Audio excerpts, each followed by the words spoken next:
Hello, London. I'm Matt Brown, and this is the Matt Brown Podcast. It's another good show for you today, too. Our guest today Is a longtime journalist and communications professional who has a new project on the go. If you like this show, I'm pretty sure you're going to like the work that Mike's doing these days, too. and I'll tell you all about it right after this. Winter's here. It's time to discover the Bicycle Cafe. Cozy up with our daily soup and sandwich, or unwind with an evening latte and Dutch comfort food. London Bicycle Cafe at the Forks of the Thames. See you soon. Mike Donachie, a communications leader and a journalist who's been an engaged Londoner for many years. He's a former City Hall reporter for the Metro London newspaper, and later he served as the Director of Communications for Libro Credit Union. These days, he's taken on a new public interest reporting project that's locally focused, and it's focused on his old beat, London City Council. And right now, he's here to tell us all about it. Mike, welcome to Newsmakers. Thank you. It's an honour. Thank you. So, tell us, what are you up to these days? Yeah, starting with the easy ones, eh? I ask myself that on a near daily basis. So, I'm telling the truth for a living. The same thing I've always done. 30 years, tell the truth for a living. I've got this theory that there's no difference between doing communications for the right sort of organisation and being a public interest journalist. And so I find myself, with a little bit of time, unexpectedly this season, having a good time round about town, gadding around town like the Great Gatsby, if I may build myself up in a ridiculous fashion. Please do. Yeah, and I found myself at City Hall. You've been there, yeah? It's an interesting place, and I was there for a particular reason, and I was sitting in on a meeting, and I couldn't keep my mouth shut, because I'm a Scotsman. My mum used to say, you've got a good Scots tongue in your head, use it. And what happened was I was sitting in a meeting, there were people talking and carrying out the business of our $1.4 billion local authority, and it wasn't getting a lot of attention. And it occurred to me, well, I've got the time, maybe I can help there. And so I started writing. I think that the audience, many of them will recognize the name from a publication that no longer is distributed around London, but it was hyper-focused on local news. And these days, it's getting harder and harder to find local information, particularly about things like City Council, which was your beat at the time. And so I think you've answered the question, why this, why now? But I want to ask, what's motivating you to cover City Hall right now in a way that is similar to the 2010 version of the way a newspaper would cover a council meeting? But you're using Substacks and social media. Yeah, it's a basic blogging platform. I had breakfast with a lovely man called Philip MacLeod. Mr. MacLeod used to be the editor-in-chief of the London Free Press. He sure did, and yeah. He also had a blog. It was called the MacLeod Report. The MacLeod Report. MacLeod, that's a good name. That's right. And he would come to council meetings in 2014, well, actually earlier than that, for years and years. And I don't know how large his audience was, but I can tell you that every member of council read it. Well, full credit to Mr. MacLeod. Phil sat me down and said, look, here's a great platform, here's how I did it. And good insight there as well. He's a very, very clever man. And when the opportunity presented itself, I thought, well, here's a good platform, off we go. And it's a nice, simple thing. It's really easy to find me. I'm really easy to find. There aren't many Scottish people. There aren't many people called Donachie in town. And if you can spell it, you can find me. And so having that start off of, haven't done this before, because I did it here in town, and previously I did it in Scotland. I used to cover Perth and Kinross Council for the Courier and Advertiser. Okay, I'll Google it. Among other things, yeah. It's a unitary authority right in the middle of Scotland. You learn a lot about roads when you work right in the middle of a country, because there's all these things, and floods and so on. So the lot of that, and also my father happened to work in municipalities, so I've always been around councils and stuff at different points. That taught me at a very early age, never run under any circumstances ever. But also there's an awful lot of fun going on, and there's an awful lot of, there are a great many valuable ways to make an impact on that process as an ordinary member of the public, whether you're a journalist or not. A wise man once told me that things get done, Matt, by people that show up. And I think about that a lot. I take that to heart. And sometimes I show up. And sometimes you make a difference by showing up, eh? Okay, I will, absolutely. The legacy media has really changed over the past decade, and local information is harder to find. Those folks that are doing this on a professional basis these days are doing the very best job that they can with limited resources, but it's still a great product. Your new project is called London City Hall Notes. How do you see that blog, if you will, how do you see that fitting in with everything else that's going on, providing content here in town? Yeah, fair. And so we want to talk about context always. I'm adding context, we're discussing this and we're telling stories around it.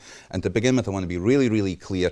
I have huge respect for the journalists operating here in town, Absolutely. including yourself. Yeah. There's a great many important stories already being told. I was delighted to be at the State of the City address, State of the City address this week, listening to that and to see that there was a good, strong ecosystem of reporters there, CBC and the London Free Press, and had a photographer and a live stream and all this sort of thing. There was lots going on. That's great. That's what we want. And these organisations are dealing with diminishing resources. So there is less of an ecosystem than there used to be. And you're right. People are great and they're doing their best. What they're doing is less than it used to be. There's a strong case for more views, for different views, for stopping and taking a moment and thinking about it and reflecting. And what I want to do is take a cooperative approach, apply cooperative principles to local journalism, think about what's in the public interest, be led by the public interest, not by big business, not by large organisations that might have other political ramifications. Stay away from that. Instead, what can we as citizen journalists, achieve just by adding another viewpoint? And technology makes that so easy now for people to show up and to understand the context and so on. All it takes is showing up. And so I'm doing that while I've got time. I don't think it's just me. You know, I'm talking to other partners. Would love to hear from people that are interested in things like this, how they could be involved and how I could be supporting them, what other stories are going untold in our city. And again, all the reporters in town, all the journalists working in town, I have absolute respect for them. And also, how can we plus one that? How can we add to that? How can we add another view? And how can we hold them to account also, along with everyone else? Yeah, and I get it. And let's talk about specific things happening at Council in just a minute. But I did want to focus on something that I've noticed about your publication. It's something that you would never see, in my opinion, a for-profit news provider do. You provide links to local media coverage from anybody and everybody who is covering a specific topic, right? Why do you do that? Well, I'm not competing with the London Free Press. I'm competing with TikTok. I'm competing with the things that are pulling you away. And frankly, news isn't sexy. It's not easy to get people into it. Quite often, well, the saying is make your readership angry and they'll write half your paper for you. That's an old saying going back. You're welcome. I'm paraphrasing that. But it's about engendering emotions. It's about clicks. It's about a whole bunch of different goals there. I'm a communications guy. I think that corporate communications with the right values, and I use the word corporate without hesitation, with the right values is telling the truth and using the same sort of thinking as public interest journalism. And as journalism diminishes and as things change there, the information's still moving around. It's moving around on Facebook and blogs and all sorts, but fewer and fewer people are making a full-time living at it. So, okay, that's one thing. That's difficult. That's corporate. That's people's jobs. I feel for people who are dealing with job cuts. It's a constant cycle there. And the public need remains. The societal need remains. When you don't know why there's a siren down your street one night, what does that mean to you? Does that make you feel different? Does that make you make different decisions? When you don't know what your councillor voted on, when you don't know what's going on the police board or whatever, then we are diminished collectively. And where some of us step up and donate a couple of hours, or perhaps 5 or 6 this week, and where some of us can step up there as technology-supported citizens journalists, we can lift everyone up according to cooperative principles. And we don't need to compete with corporate interests to do that. Because you can't copyright information. So you find something out and you write a story about it. What's the point in me trying to do that as well? I just tell you about that one. Right on. Okay. And so, I mean, information is power, and, the community deserves as much of it that it can get from as many sources as that it can find that information. We are headed into an election year. Right? The election is upon us. Municipally, it occurs at the end of October. You've been hanging around City Hall now for at least a couple of weeks. Are you noticing anything different? Yeah, they're all paying attention to the election. It's all about the election now.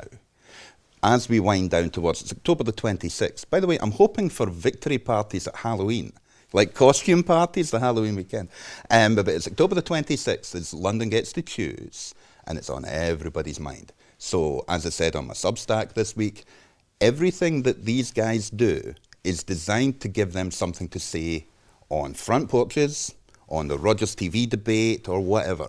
They're planning ahead to their campaign. Can you be specific about that? What issues are we hearing about right now?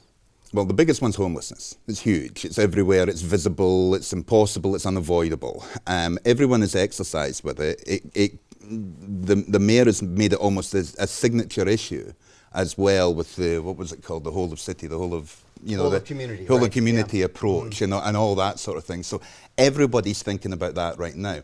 And I could hear some specific phrasing coming through this week alone, but there's a bit of that.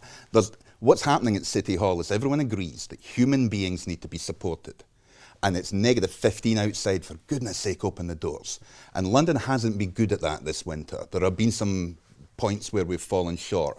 And what's happened is more than once, and well, on 2 separate occasions, a bunch of people that cared showed up at City Hall and made it really, really clear, and they had signs, and it was really heartwarming to see. It was respectful, it was positive, and it was super, super clear.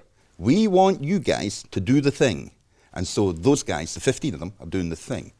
And I've got to say, time is not our friend today. Sure. We've got a couple of minutes left. This is the first time in a long time that I've seen that gallery full of people, which is always a positive side. So people are paying attention, and also council is paying attention. They know that all the work they're doing, so while they are seeking to work together, they're also preparing their message. Some of them don't like outreach, and were objecting to that and sought ways to change that recently.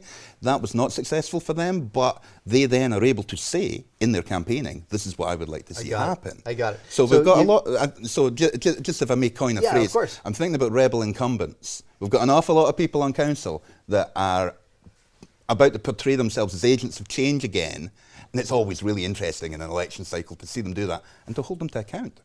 Okay. Listen, you've written about homelessness for sure in the period of time that the blog has been posted. You've also written about bus rapid transit, the mayor's address, the state of the city address, and much more. We've only got about a minute left. Can you tell our viewers how they can access your content? Oh, well, it's really easy to find. So look for the Scottish guy, Mike Donachie. So I can pronounce it, everyone else can. It's donachie.substack.com. And if that didn't work, we're going to put this up on the screen. Yeah, it should be appearing underneath me, but as if by magic right now.